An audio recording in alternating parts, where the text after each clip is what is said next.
Lord Huron is one of my all-time favorite bands.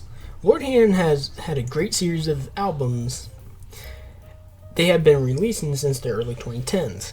Every album of theirs tells an overarching story that spans over all of their albums, that includes music videos, phone numbers, trailers, comics, interviews, and a movie that's probably never going to come out. I'm not going to tell you who Lord Huron is, since you're here watching a Lord Huron video, unless YouTube autoplay took you here. If that's the case, hello. Anyway, one overlooked aspect of Lord Huron is the EPs. There are currently two EPs, Into the Sun, released in 2010, and Mighty, also released in 2010. I love the sound and vibe of these EPs.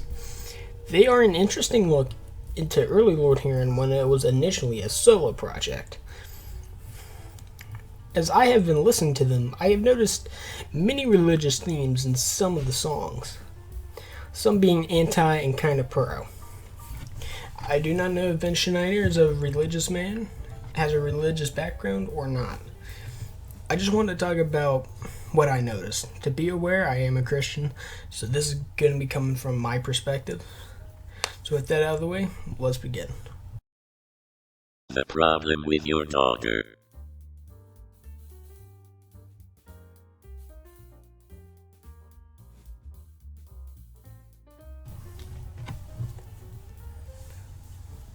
I have come to speak with you about your daughter. She's no girl, she's a woman, sir. If she wants to go and see the world, she oughta. You have kept her here for 20 years alone, but I'll have you know she's fully grown, and she sure knows just what she wants.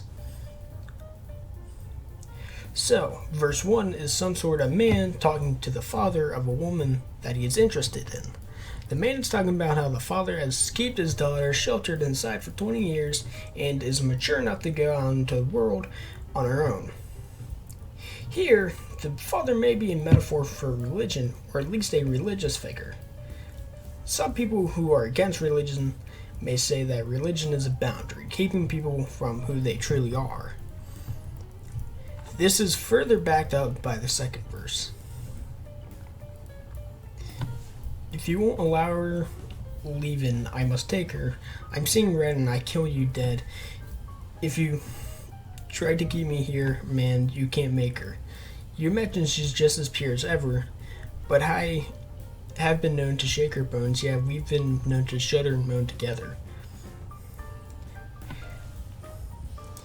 The man who wants a girl here says he is going to bypass the father and take the girl away from him. Obviously, the father is not allowing this. To rub salt in the wound, the man talks about how he and the girl have made love together behind the father's back. Keeping sexual purity is a major deal in Abrahamic faiths, such as Christianity, Judaism, and Islam. So the character is mentioning this to the father just to tick him off and show that the girl isn't a part of the religion anymore.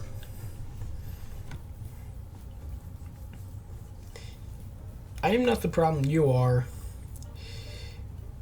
I love her, she loves me, I thought you should know. These last lyrics are kind of weird. The character talks about how the father is a problem, and then the last lyrics are sung in almost defeated tone.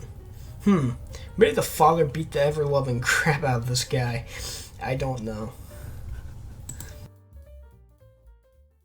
We went wild.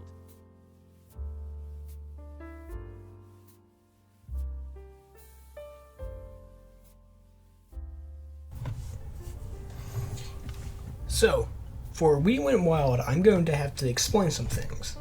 In Christianity, temptation and sin take disguise in a sense.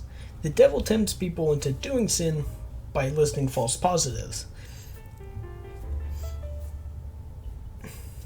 Maybe something like, it feels good, it's fun, or something like that. Sin is put in a costume to where it seems great at first, but as you get further and further down it will reveal its horrors.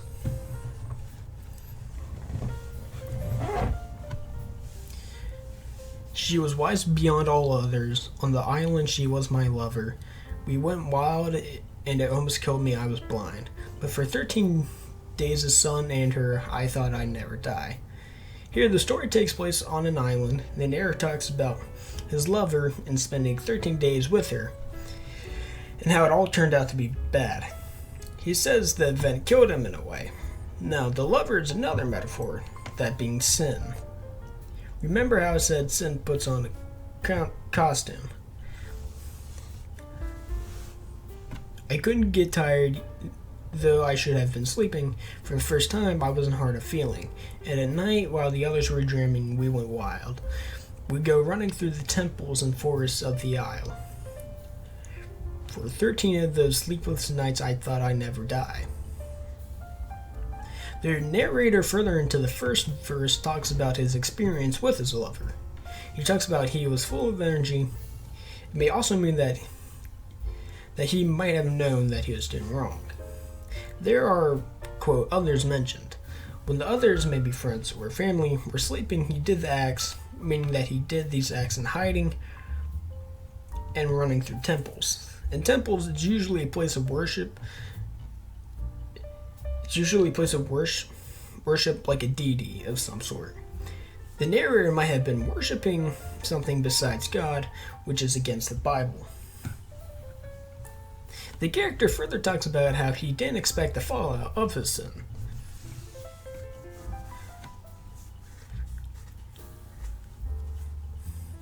Don't know what the heck it was that gave me so much life. On the island we went wild, we never closed our eyes. Don't know where she's gone or what she's done to who since then.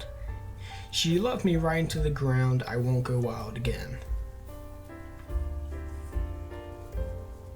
The narrator further elaborates and restates that the consequences of his sin have finally caught up with him.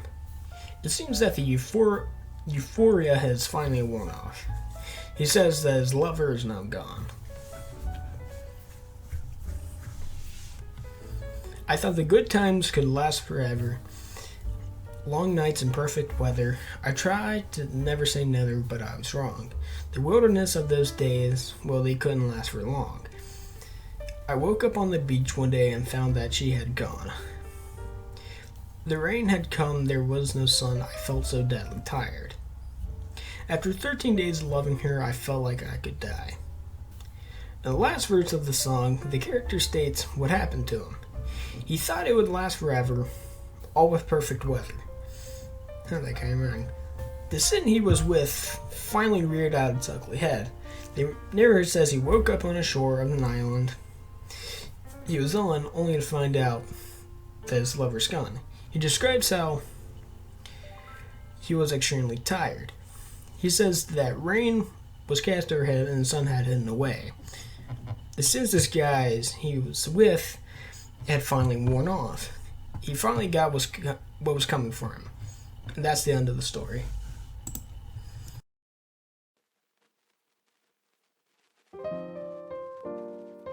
Mighty.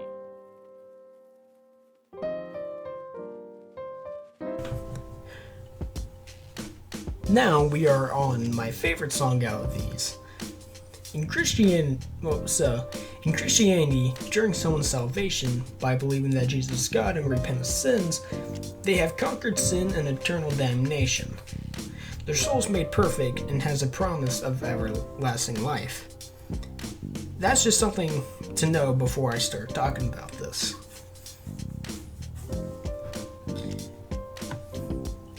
You were a wild thing when you were younger, stomping through the jungle. You were mighty and you were stronger, but I bow no longer. The character in the song is talking to a certain you. It was that you was mighty, strong, and dominated the jungle. But the character says he no longer bows to it. The you is a sort of personification for sin.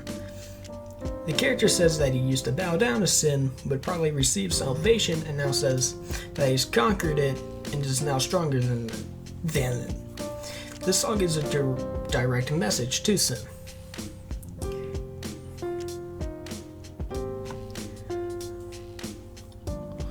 All your temples will lie in ruin once I ravage through them. All your rivals will not go near you, but I do not fear you. Well, you howl and you roar, but I am not afraid of you anymore. You think you can have it, then come and get it. Alright, I have grouped the second verse, bridge, and outro all together because of convenience. Anyway, the narrator here has overcome his old sin. He says that the sin's temples will lie in ruin when he destroys them.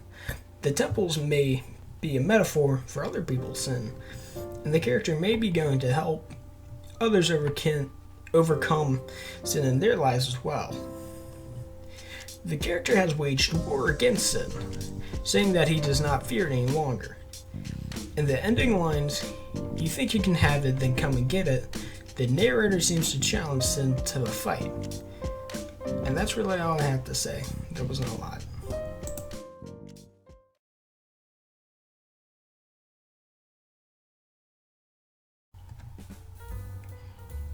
So, that was the video. There wasn't really a lot to it. I'm going on vacation next week, or actually this weekend. So I just wanted to get this out before I went. So, yeah, there wasn't really a lot to talk about. It's just something I noticed. So, yeah.